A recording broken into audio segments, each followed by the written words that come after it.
কথা কয়ে তোর বিদায় করে দেবো কোনটা? ওদেরকে বিদায় করো। ওরাই বাড়িতে থাকবে, তোর ভালো লাগলে থাক না চলে যা। ওরা এই বাড়িতে থাকতে পারবে না। ওরাই বাড়িতে থাকবে না। তোর তোর তো এখন এখন পর্যন্ত কোনো বাচ্চা কাচ্চা নেই আমি। তোর যে কোনো মুহূর্তে লাত্তি দিয়ে ফালাই দেবো, তাদেরকে জীবনে বিয়ে শাদিও করবো না।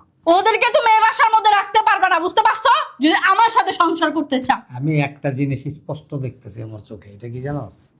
মানে তোর কপালে আছে না বিশাল বড় একটা শনি ঘুরতেছে। এই ভাই রাজা,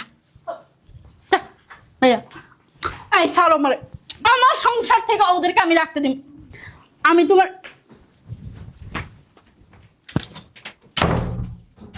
এটা খুলতে বলছি। তালাও মেরা দিছি, এই যে চাবি। গেটটা খুলো, কিন্তু ভালোই করে বলে দিলাম। যতক্ষণ পর্যন্ত আমি না খুলুম ততক্ষণ পর্যন্ত বাইরের আলো বাতাস তোমার জন্য বন্ধ। আর যতক্ষণ পর্যন্ত তুমি আমার ভাই বোনদেরকে নিজের ভাই বোন হিসেবে অ্যাকসেপ্ট না করবা, ততক্ষণ পর্যন্ত, ততদিন পর্যন্ত তুমি এই রুমের ভিতরে আটকা থাকবা। সো একদম keep and quiet and silent. ওই ছোট না ফকিনি বাচ্চাদেরকে না আমি কখনো আমার ভাই বোন হিসেবে মানবো না। ভাইয়া এটা তুমি কি করলা? চুপচাপ থাকবি, আর একটা কথার আওয়াজ যেমন না পাই। যদি আওয়াজ পাই না, এই রাইতেই তোর হোকার মধ্যে লাত্তিরা বাড়িতে বাইর করুম, কালকে সকালবেলা আর একটা বিয়া করে বাড়িতে লই আম। আমাদের জন্য ভাবিকে তুমি আটকায় রাখলা?